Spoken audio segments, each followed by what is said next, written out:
While I was waiting for my talk to start, I actually felt like a hockey player from Chak De India, and I got a pep talk from my make-believe Shah Rukh Khan saying that nobody can take these 18 minutes away from you, Shambhavi. So I would request Tarun to actually start my talk timer after I'm done with this story. um, I'm very nervous because this is the first time I'm doing this. And yesterday I shared my nervousness with my Instagram friend Devika Narayan, who happens to be India's most beloved wedding planner. And I was telling her, I was like, I don't know why have they called me. And all she told me was, your story needs to be told, so just go and do that. So I'm going to do that today. Hi, I'm Shambhavi. I draw flowers for a living that stem from the aesthetics of India, and I've built myself a little garden that I call Studio ST.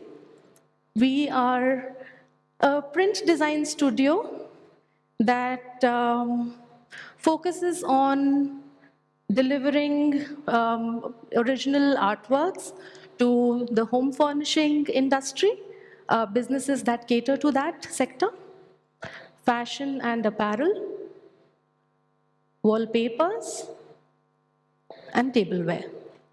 I'm a trained textile designer, but I've sort of spread my wings and we do multiple things.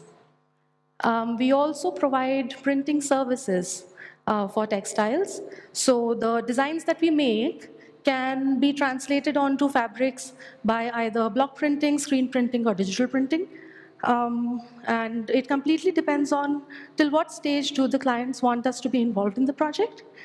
So we understand the scope of work and we build them accordingly. We also have very trusted vendors that help us print for wallpapers and tableware. People approach us for handcrafted, handmade designs for the color sensibilities that our studio offers, and also the underlying Indian aesthetic that is there in our work. We follow a very old school way of designing prints. And what happens with print designers, and especially in textiles, at NID when we were studying, we were called the Phool Patti department, the flower and leaf department, because all they would do is draw flowers.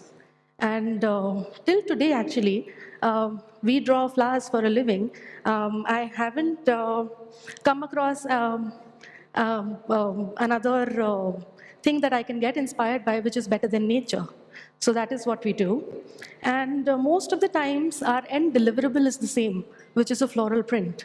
But the outcome for every project is different. And this is where our strengths lie, and that is what people approach us for.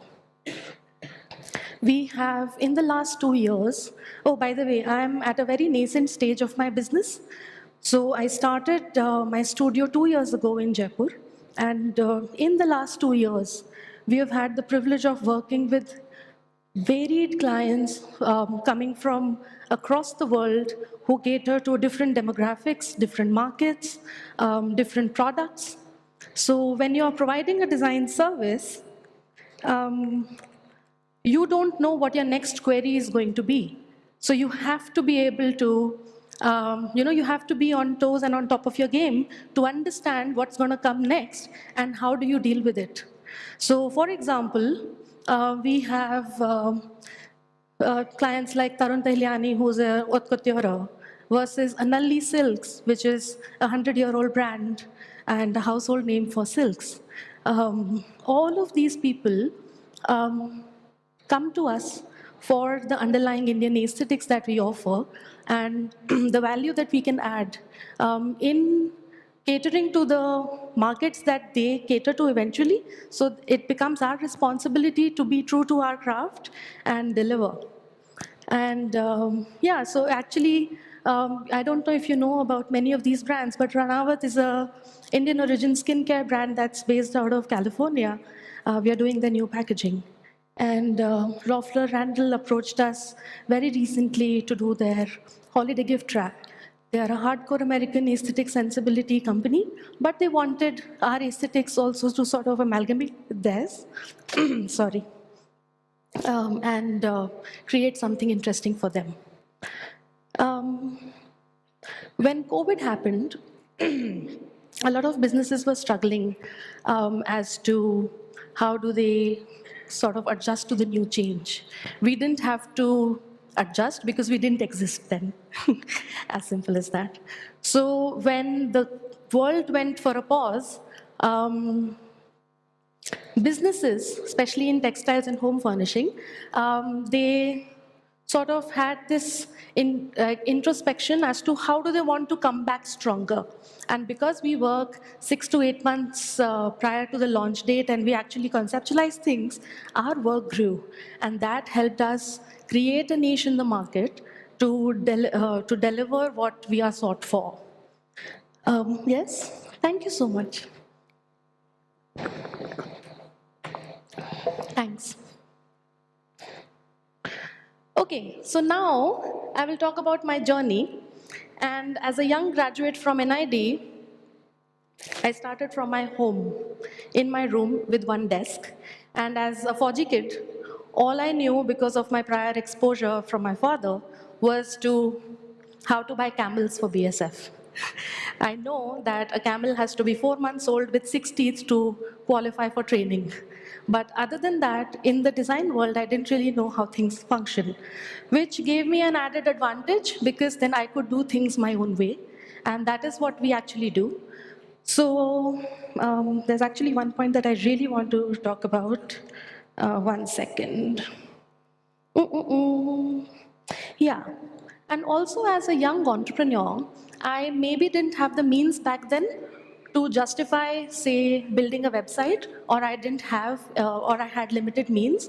So, but that didn't stop me from working and putting my work out there. So social media actually helped me gain that visibility to showcase my work.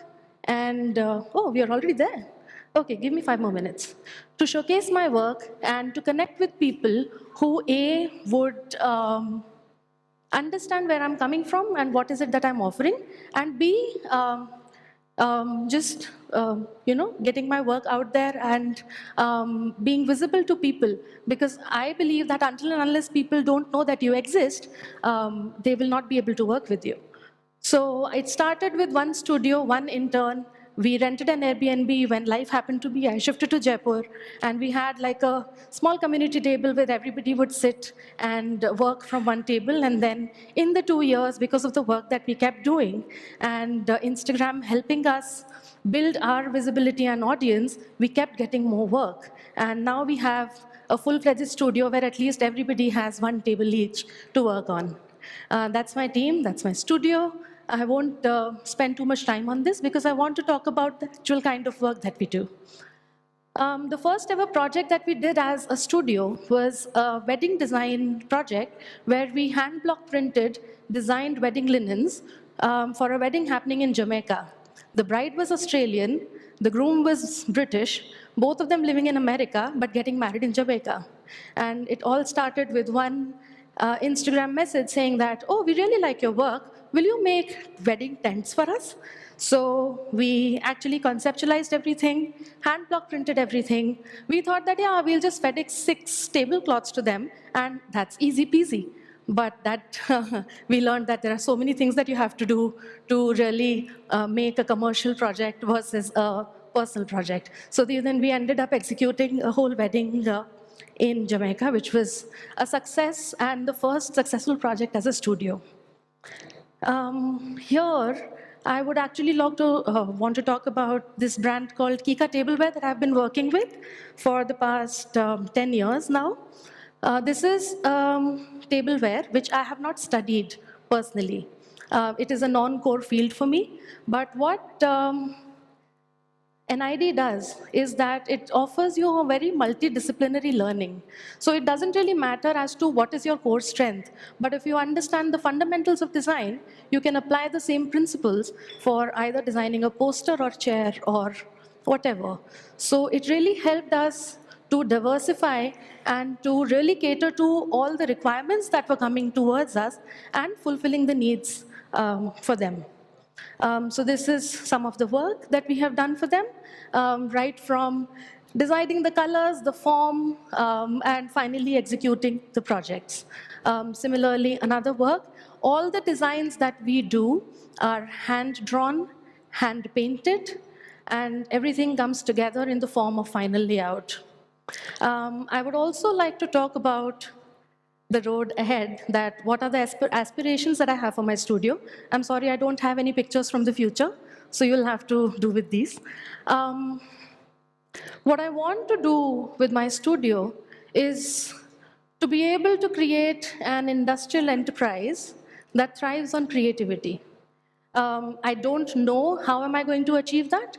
I might come up with, say, a range of wallpapers that is under my brand, or maybe start a print design residency that solves my problem of finding talent to work with, train them, and then hire them. So I don't exactly know what the road will take me, but all I know is that I have purity of intent as to how do we approach design, and as long as we keep doing our work the way we do, I don't think the need for Indian aesthetics or Indian motifs getting decreased in the market. And also just we enjoy doing our work.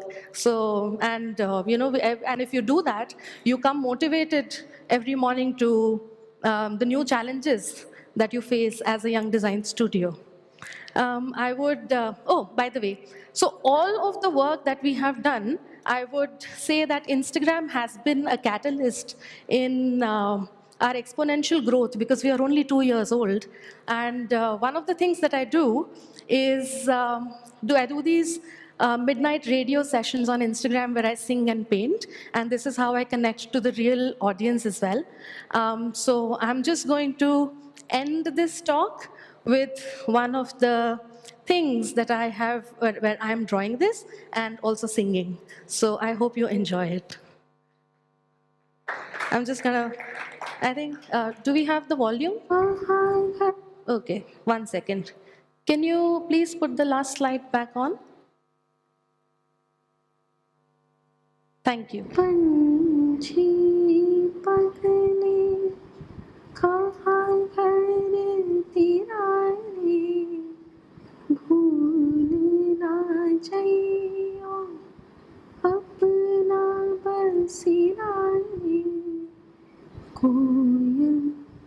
भूल गई जो घर वो लौट के फिर कब आई है ये बदरी कहाँ से छाई है. Thank you so much for hearing my journey, and yeah, see you later.